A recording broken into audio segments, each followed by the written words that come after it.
اتفاجئ بالجمدان بتاع 2024. بص هنضغط على كلمه بريسيت، بعد كده نيجي عند اخر واحده، وبعد كده نضغط على 300 بريسيت. بص اول فلتر عامل ازاي. رقم 1 جمدان الجمدان، تاني فلتر، تالت فلتر، سابع فلتر، تامن فلتر، تاسع فلتر، حرفيا اقوى 300 فلتر لعام 2024. قبل اي حاجه كده يا جدعان اقسم بالله انتوا وحشني. انا عارف ان انا بقالي فتره برضو ما نزلتش على القناه، بس انا برجع لك بفلاتر جامده جدا. ال 300 فلتر دول يا صاحبي هيقعدوا معاك باذن الله شهر لحد ما اجهز لك 300 تانيين جامدين. حرفيا يا صاحبي لو انت اتصورت في اي مكان الفلاتر جامده جدا زي ما انت شفت في بدايه الفيديو. في الفيديو ده اعلمك ازاي تدف على صورك وبضغطه واحده. كل اللي انا عايزه منك عايزك تكمل معايا الشرح اللي مش هيعدي الاربع او الخمس دقايق عشان ما عادش بحب اطول في الشرح نهائي. بس كل اللي عليا انا بشرح لك الطريقه لان في ناس جديده بتسمع الفيديو. يعني انا عارف ان في ناس اصلا عارفه الطريقه، بس انا يا صاحبي بشرحها وبقول الباسورد بصوتي لان في ناس جديده ما تعرفش اصلا يعني ايه برنامج لايت روم. فالناس اللي بتشغل دماغها في الكومنتات يا اسطى انت كل شويه تعيد الشرح، والله يا صاحبي في ناس كتير قوي ما تعرفش يعني ايه برنامج لايت روم اصلا. فلازم اشرح، والفيديو ما بعديش الاربع دقايق. يعني انا بصور وبمنتج وده كله بياخد معايا حوالي يوم كامل بالمونتاج بالصوره المصغره. انت بتسمع 4 دقايق وبتنزل فلاتر جامده جدا. المهم عشان ما تقولش في المقدمه، انا بشكر اخواتي دول على تعليقاتهم الجميله. وانت لو عايز تعليقك يظهر معانا في الفيديو اللي جاي، كل اللي عليك هتنزل تعمل دلوقتي لايك وتعليق. ويا صاحبي كمل معايا الفيديو كامل عشان تعرف الباسورد، عشان ما تنزلش في الكومنتات تقول لي ما عرفتش الباسورد اعمل لك ديليت للكومنت بتاعك. ويلا بينا على الشرح.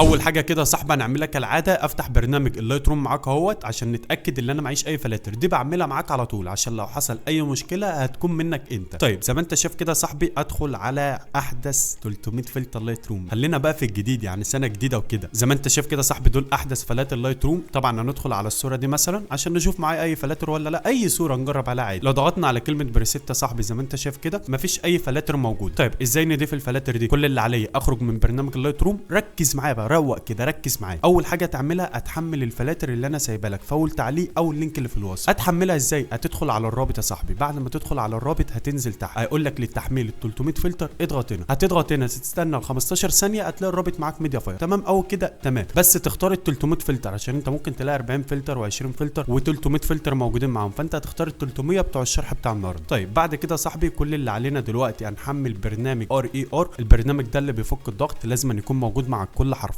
خلاص كده انت نزلت الفلاتر. هندخل على الداونلود اهوت هتلاقي الفلاتر نزلت معاك كده بيقول لك ايه احدث 300 فلتر لعام 2024. كل سنه وانتم طيبين يا جدعان بمناسبه السنه الجديده. طبعا احنا مسلمين مش بنحتفل وكده بس انا بعيد عليك. طيب كل اللي عليك يا صاحبي هتعمل على المربع ده علامه صح زي ما انت شايف، وتضغط على السهم اللي هو باصص لفوق وتضغط على كلمه موافق. يا عم بازوكا طلب منا باسورد. ما انت لو سمحت المقدمه انا قلت لك الباسورد ده عباره عن 4 ارقام، بقول لك رقمين في رقمين بصوت وانا بشرح. يعني انا اكتب دلوقتي الباسورد وارجع لكم تاني. بعد ما كتبت الباسورد يا صاحبي وضغطت على كلمه موافق زي ما انت شايف كده بيفك الضغط والدنيا تمام معايا قوي. طيب بعد كده هنعمل ايه؟ بعد كده انت تنزل تعمل لايك لحد ما يفك الضغط. والله اللايك ده صاحبي بيشجعني ان انا انزل لك فلاتر ما نزلتش قبل كده حرفيا زي ما انت شايف بالظبط. زي ما انت شايف كده صاحبي فك الضغط معايا. الخطوه اللي بعد كده ايه؟ هتخرج من البرنامج ده وتحمل مدير الملفات ده. هتلاقي اللينك بتاعه برده في اول تعليق. انا جايبه لك كده هديه مني للناس اللي ما بيظهرش عندها ملف الداتا. هيشتغل معاك حرفيا. لو ما اشتغلش قول لي نوع الموبايل بتاعك في كومنت. وطبعا يا صاحبي اول باسورد معانا هيكون 20. بعد ما تدخل على التخزين الرئيسي هتنزل تحت كده يا صاحبي عند الداونلود هتلاقي معاك الاحدث 300 فلتر لايت روم. كل اللي عليك هتدخل عليهم وتضغط على واحد يا صاحبي ضغطه مطوله زي ما انت شايف كده، وبعدين تضغط على العلامه اللي فوق هيقول لك تحديد الكل اللي انت حددت الفلاتر كلها. كل اللي عليك هتضغط على كلمه نسخه صاحبي وركز معاه في الخطوه دي. كل اللي عليك هتخرج زي ما انت شايف كده اهوت وبعدين تدور على ملف الاندرويد. بعد ما تدخل على الاندرويد يا صاحبي هتدخل على ملف الداتا، وبعد ملف الداتا هتدخل على اللايت روم زي ما انت شايف ظاهر معايا عشان انا بستخدم مدير الملفات ده، واللينك بتاعه هتلاقيه في البايو او في اول تعليق. طيب كل اللي علينا ندخل على كلمه فايل وبعدين اول واحده وبعدين ليها زرارات كتير بروفايلز سيتنج يوزر ستايل. اول ما توصل هنا يا صاحبي اعرف ان انت ماشي معايا تمام. كل اللي عليك هتضغط على كلمه لاس هتبدا الفلاتر تتضاف معاك زي ما انت شايف. لو انت عايز تعليقك يظهر معانا في الفيديو اللي جاي انزل اعمل اي كومنت عايش الفلاتر جامده جميل بحبك اي حاجه والكومنت بتاعك هيظهر. زي ما انت شايف كده يا صاحبي الفلاتر بتتضاف. هتخلص ونرجع تاني. زي ما انت شايف كده يا صاحبي الفلاتر اتضافت والدنيا تمام معايا. كل اللي عليا اخرج من كل البرامج اللي انا دخلت عليها وبعد كده ترجع تدخل على برنامج اللايت روم تاني. زي ما انت شايف كده يا صاحبي انا عندي فلاتر جمدان لسه ما نزلتش، فتاكد ان انت مفعل الجرس وعامل الكل. طيب بعد كده يا صاحبي ندخل على احدث 300 فلتر وبعد كده نجيب اي صوره عشان نجرب على الفلاتر. وليكن مثلا كده يا صاحبي نجرب على الصوره دي. اتفاجئ بالجمدان بتاع 2024. بص هنضغط على كلمه بريسيت، بعد كده نيجي عند اخر واحده وبعد كده نضغط على 300 بريسيت. بص اول فلتر عامل ازاي.